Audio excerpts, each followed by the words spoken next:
Kalau video ini bermanfaat buat kamu, like videonya, share, klik subscribe, dan bunyikan lonceng notifikasinya.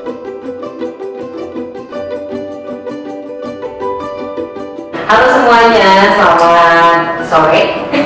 Iya betul ya, sudah menjelang malam. Betul, selamat sore menjelang malam. Ketemu lagi sama kita berdua, Twin Yaya.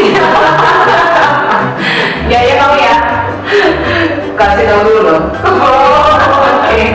Aku Yanti. Nah, aku Yani.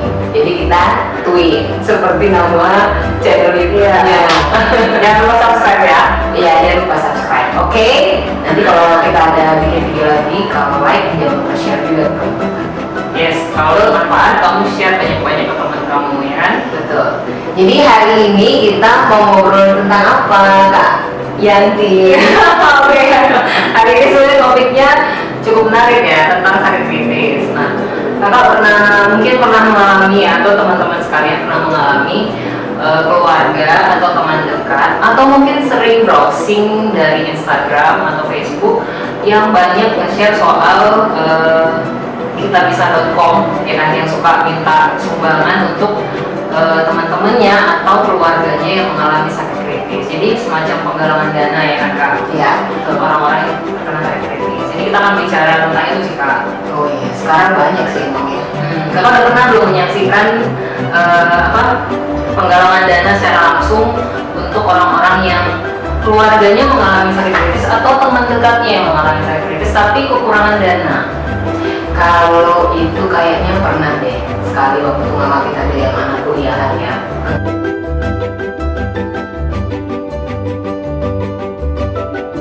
Akhirnya tidak tertolong. Nah menurut Kak Yani sendiri nih, ngaruh nggak sih kalau orang udah kena sakit kritis itu ke pendapatan mereka atau kehidupan orang-orang di sekitar mereka? Pasti sih, baik itu orang tua ya, orang tua maupun anak yang sakit, semua keluarga pasti ikut terpengaruh intinya. Sakit kritis. Tapi sebelumnya kalau kita dari tadi ngobrolin sakit kritis, Ya. itu apa aja sih Kak? Sebelum kita lanjut ya. Oke. Coba kalau ada yang belum tahu. Biasanya mungkin kan orang berpikir sakit kritis itu sakit yang sampai kita tuh udah nggak bisa menghasilkan pendapatan lagi ya dari akibat terimbasnya itu. Misalnya kayak ginjal, stroke, ya kan, kemudian kanker, itu yang paling mengerikan ya kalau menurut saya.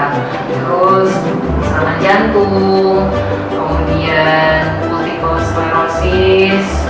Nah, itu kan gangguan saraf ya, dan berbagai macam penyakit lainnya. Kalau yang umum di Indonesia sih ya penyakit itu tadi, tapi sebenarnya di dalam kategori sakit kritis itu biasanya kalau untuk perusahaan asuransi itu mengkategorikannya ada 49 kondisi penyakit kritis, walaupun dia punya beberapa kategori lagi dengan kondisi 49 tadi.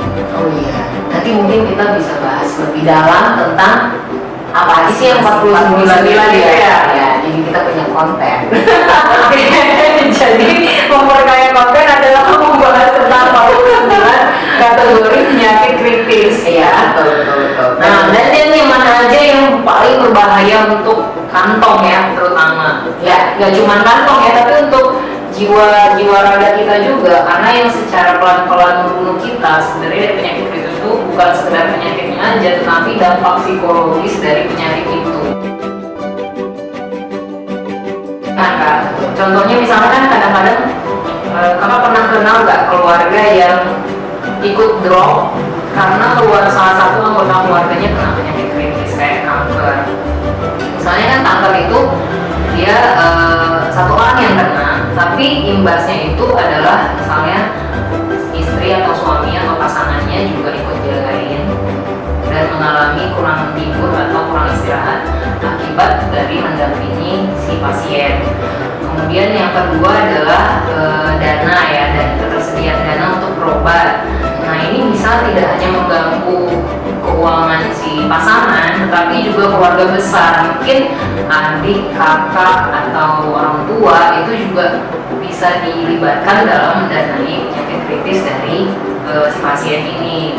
Kemudian belum kalau pasiennya punya anak. Nah, artinya kalau dia punya anak, tentu anaknya juga akan sedikit terlantar kalau masih kecil, ya kan? Kalau masih kecil. Tapi kalau sudah besar mungkin dia sudah bekerja, tapi pekerjaan anak ini juga akan terdampak dari penyakit kritis tadi. Nah, sehingga si pasien mungkin kan mengalami psikologis bahwa dia kasihan gitu kan, melihat keluarganya sudah lelah-lelah mengurus dia, dan pada akhirnya mungkin secara psikologisnya dia akan menurun, dan paling menyedihkannya adalah dia nggak survive sampai akhir dan hanya bertahan beberapa bulan. Itu contoh penyakit kritis yang benar-benar katastrofik yang merusak semua hal mungkin ya. Betul.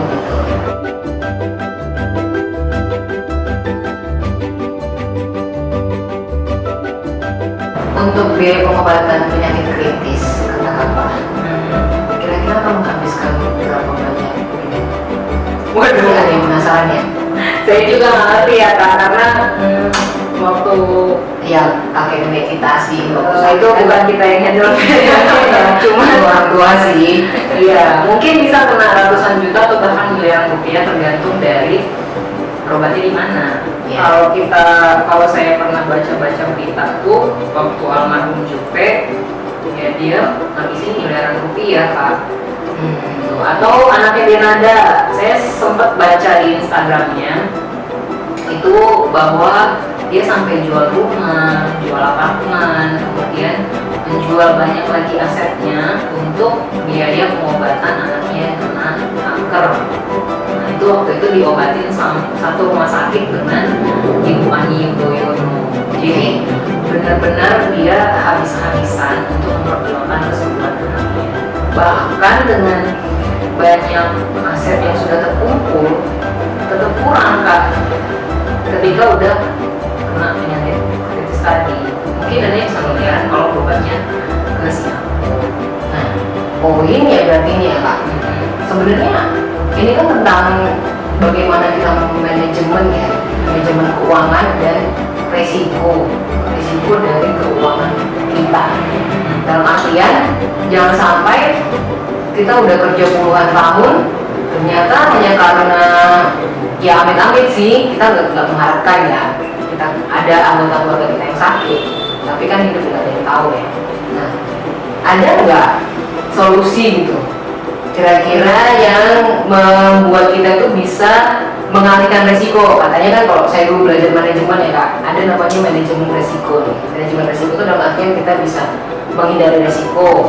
Menghindari resiko bisa dengan cara ya, pola hidup yang baik misalnya, dengan upaya itu. Kemudian ada juga yang namanya mengalihkan resiko. Ya, itu gimana? Ada nggak kira-kira dari Kak Yanti sebagai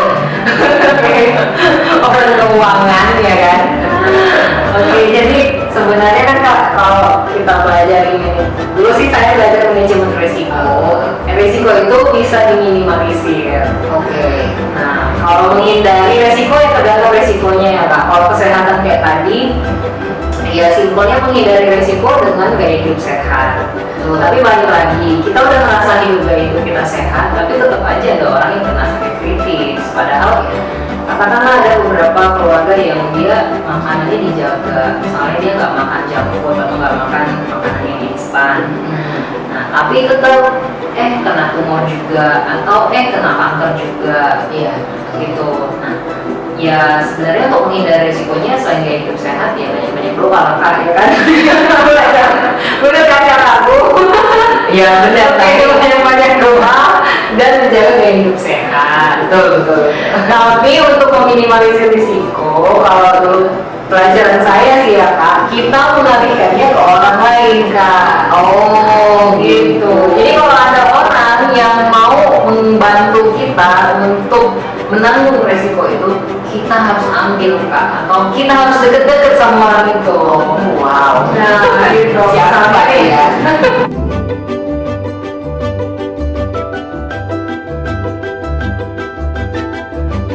Udah, kalau Kakak udah kerja di kantoran, memang Kakak akan disediakan asuransi kesehatan yang lengkap. Apalagi kalau kantornya perusahaan swasta yang bonafide-nya nggak. Ya, betul. Semuanya tersedia. Mau berobat, mau medical check up, mau rawat inap, penyakit apapun ditanggung oleh rumah sakit. Ditanggung oleh kantor ya, ditanggung oleh kantor. Nah, tapi itu nggak lengkap. Kalau misalnya kakak kena sakit kritis, dirawat di rumah sakit, secara berkepanjangan, tentu perusahaan nggak mau lagi hire kakak. Oh iya, benar-benar. Kalau kakak masih bisa diizinkan kerja bagus, tapi kan setelah itu apa yang terjadi? Mungkin akan terjadi pemutusan hubungan kerja. Artinya kakak butuh sumber pendanaan atau sumber pendapatan lain dari kejadian itu. Nah, kakak bisa mengambil manfaat sakit kritis dari suatu perusahaan yang menyediakan jasa itu. Oke. Yang mau menanggung itu. Artinya kakak nabunglah dari sejak muda, nabung untuk mendapatkan manfaat sakit kritis tadi, sehingga ketika udah kena sakit kritis kondisinya sesuai, kita bisa claim. Nah, paling bagus lagi kalau anggaran itu pertanggungannya gede. Jangan ambil tanggung-tanggung Kak 500 juta, karena kalau misalnya kita hitung-hitung 500 juta untuk bertahan berapa lama dengan kondisi kehidupan kita biasanya, kita bandingkan aja ya kan. Itu sih Kak, menarik ya, menarik sekali. Daripada kakak udah kerja di perusahaan, oke, perusahaan akan membayarkan semua biaya kesehatannya, tapi setelah itu kakak di PHK, apa yang terjadi?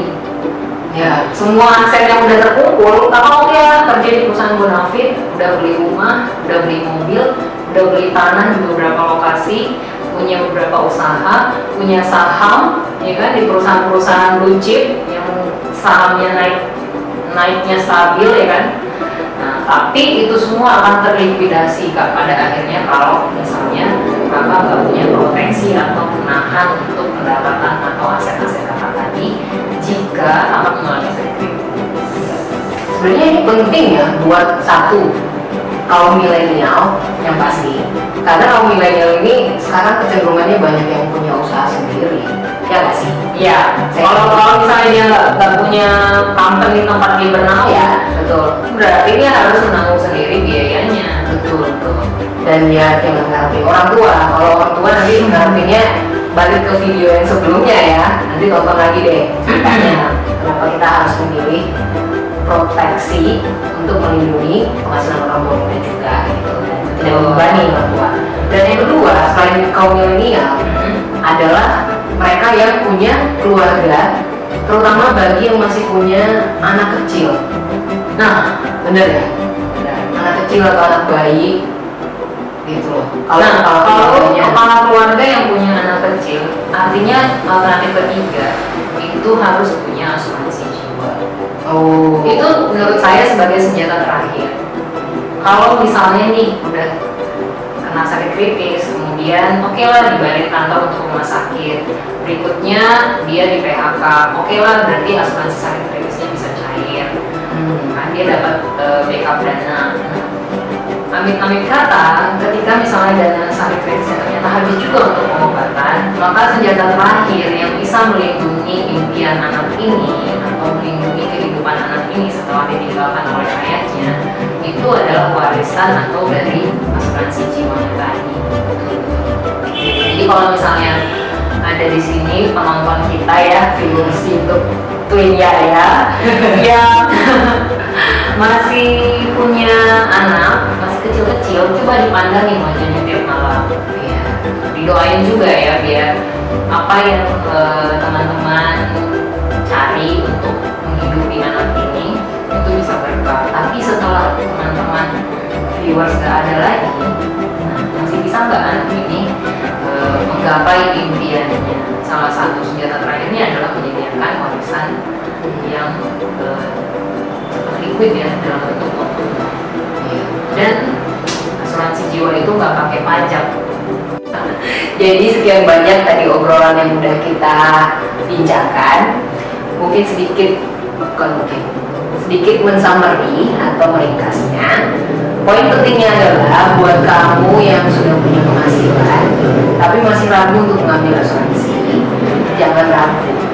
Ambillah, karena penting sekali untuk kita melindungi penghasilan kita, melindungi penghasilan orang-orang tercinta kita termasuk orang tua, dan juga melindungi cita-cita dari anggota keluarga kita, Orang-orang yang disayang ya. betul, orang-orang yang Mau adik, mau kakak, atau orang tua, atau anak.